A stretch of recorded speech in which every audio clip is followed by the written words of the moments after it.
Maithili express की शानदार प्रस्तुति।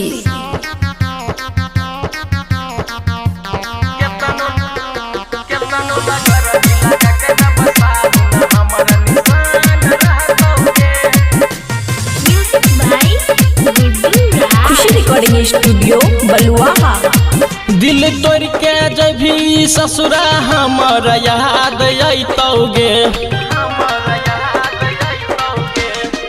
दिल तोड़ के जब भी ससुरा हमर याद अतौगे।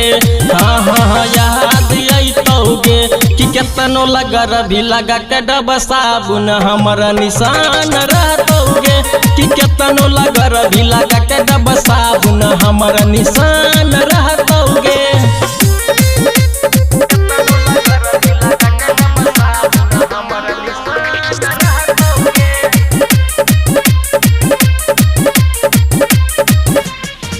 कुमार के मिलल झूलल सभे तू भूलही गे। हाँ हाँ कुमार के मिलल झूलल सब तू भूलही गे। हमारा से प्यार करके सैया घर गेलही गे।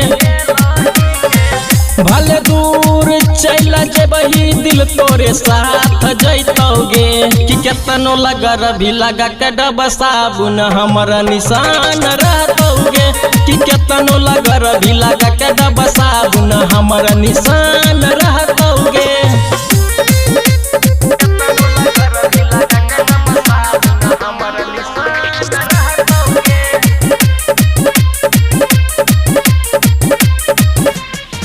पिया पिया कह के छौरी मन तरसई लागे।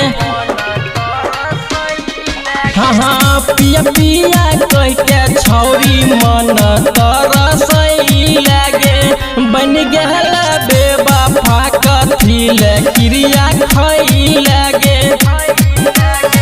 रंजित रंगीला प्रमोद नहीं गजान सहतौगे, कि केतनो लगर भी लगा के डब साबुन हमर निशान रहतौगे, कि केतनो लगर भी लगा के डब साबुन हमर निशान रहतौगे।